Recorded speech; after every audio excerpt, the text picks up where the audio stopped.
Hi friends. నేను మీ జియాను. అందరూ ఎలా ఉన్నారు? New model hand design 2 inches చొప్పున 2 కలర్స్ తీసుకున్నాను నేను. ఇవి 2 కలిపి ఇలా స్టిచ్ చేసేసుకుంటున్నాను. అటువైపు, ఇటువైపు కూడా స్టిచ్ చేసేసుకోవాలా. ఈ క్లాత్‌ని ఇప్పుడు మనము తాడు తిరగేసుకునే విధంగా తిరగేసేసుకోవాలా. అటువైపు, ఇటువైపు ఒక స్టిచ్ అనేది వేసేసుకోవాలా. చూడండి, నేను కింద వైపు పింక్, పైన మెరూన్ వేశాను. ఈ వీడియోని చివరి వరకు స్కిప్ చేయకుండా చూడండి. అయితే 3 ఇంచుల చొప్పున నేను ఈ కుట్టిన క్లాత్‌ని కట్ చేసుకుంటున్నాను చూడండి. ఇలాగా చిన్న చిన్న పీసుల్లాగా. ఈ కట్ చేసుకున్న క్లాత్‌ని పేపర్ మీద పెట్టి మొత్తం దగ్గరగా పెట్టి ఈ విధంగా స్టిచ్ చేసేసుకోవాలి. అంతా ఒకే కలర్ వచ్చేటట్టుగా స్టిచ్ చేసుకోవాలి. ఈ వీడియోకి లైక్ అయితే ఒకటి ఇవ్వండి ఫ్రెండ్స్. ఈ స్టిచ్ చేసేసుకున్నాక మొత్తం లెవెల్‌గా కట్ చేసేసుకోవాలా. మధ్యలో మనకి 2 ఇంచెస్ వచ్చేటట్టుగా కట్ చేసేసుకోవాలా. ఇప్పుడు ఈ కుట్టుకున్న దాన్ని రివర్స్‌లో మనము ఇది కుట్టుకోవాలా చూడండి. రివర్స్ చేశాను. పింక్ పైకొచ్చేటట్టుగా రివర్స్ చేశాను చూడండి క్లాత్‌ని. బాగా అబ్జర్వ్ చేయండి. దాన్ని రివర్స్ చేశాను చూడండి పింక్. ఇలా పింక్ పైకొచ్చేటట్టుగా రివర్స్ చేసి మొత్తం ఇలా కుట్టేసుకోవాలా చివరి వరకున. ఈ వీడియో గనుక నచ్చినట్లయితే లైక్ చేయండి, షేర్ చేయండి, సబ్స్క్రైబ్ చేయండి ఫ్రెండ్స్. నన్ను సపోర్ట్ చేయండి. మంచి మంచి వీడియోస్ అయితే చేస్తాను నేను. హ్యాండ్ పొడవొచ్చి 9 ఇంచులు తీసుకున్నాను. కిందన లూజొచ్చి 5.5 అంటే 11 ఇంచీలు. ఆర్మ్ హోల్ దగ్గర 6 ఇంచీలు తీసుకున్నాను. ఇప్పుడు ఇది లైనింగ్ మీద పెట్టుకొని నేనైతే చిన్న వాటర్ డ్రాప్ లాగా ఒక 2 ఇంచెస్‌లో కట్ చేశాను.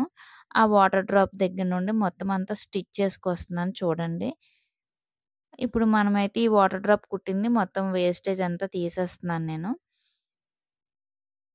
ఇప్పుడు ఈ కట్ చేసుకున్న పాయింట్‌లోనే చిన్న చిన్న నాట్స్ పెట్టుకొని వేస్టేజ్ అంతా తీసేసి దీన్ని రివర్స్ చేసేసుకోవాలా క్లాత్‌ని.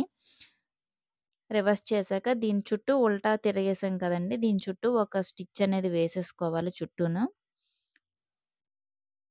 ఈ హ్యాండ్ అయితే చాలా చాలా బావుంటుంది. ముందు పేపర్ మీద కుట్టుకున్న డిజైన్‌కి ఈ విధంగా పింక్ క్లాత్ అనేది పైన నేను పైపింగ్‌లా వేస్తున్నాను. లావు పైపింగ్‌లా వేస్తున్నాను చూడండి. మెరూన్ వైపు పింక్ క్లాత్ వేశాను. ఎందుకంటే ఇక్కడ మనం హోల్ పెట్టిన దగ్గర మళ్ళీ కుట్టింది కనబడకుండా ఉండాలి కాబట్టి పైపింగ్‌లా వేశాను లాన్ నుండి. దీన్ని ఇప్పుడు హ్యాండ్‌తో అటాచ్ చేసేస్తున్నాను చూడండి. ఈ విధంగాన. మొత్తం దీన్ని ఇలాగ నేను స్టిచ్ చేసేస్తున్నాను. చాలా బావుంటుందండి. హ్యాండ్ బ్లౌజ్‌కి చాలా బావుంటుంది. సారీ కాంబినేషన్‌లో యేసుకుంటే చాలా చాలా బావుంటుంది. చాలా బావుంటుంది. ఈ కింద వైపు పింక్ క్లాత్ వైపు మెరూన్ క్లాత్ పైపింగ్‌లా వేస్తున్నాను చూడండి. లావు పైపింగ్‌లాగా. డిజైన్ అయితే చాలా బావుంటుందండి. చూడండి, ఈ మెరూన్ క్లాత్‌ని ఇలా ఫోల్డ్ చేసి వేస్తున్నాను. ఫినిషింగ్ వర్క్ చాలా బావుంటుంది. ఇలా వేసుకోవటం వల్ల నైస్ లుక్ అనేది వస్తుంది. చూడండి, చాలా అందంగా ఉంటుంది ఈ డిజైన్. తప్పకుండా ట్రై చేయండి ఫ్రెండ్స్. ఈ వీడియో గనక నచ్చినట్లయితే లైక్ చేయండి, షేర్ చేయండి. ఈ వీడియో ఎలా ఉందన్నది కూడా నాకు కామెంట్ పెట్టండి ఫ్రెండ్స్. చూడండి, ఇలాగ నేను మొత్తం లేస్ అయితే వేసుకుంటున్నాను పైన. పింక్ కాంబినేషన్‌లోని హోల్‌కి చుట్టూ వేశాను చూడండి. డబుల్ స్టిచ్ అనేది కంపల్సరీ వేయాలి. ఎందుకంటే నీట్‌గా ఉంటుంది. ఇప్పుడు కుట్టిన పేపర్‌ని తీసేయాలా. ఎందుకంటే హోల్స్ కనబడాలి కాబట్టి. చూడండి ఫ్రెండ్స్, అందమైన హ్యాండ్ డిజైన్ తయారైంది.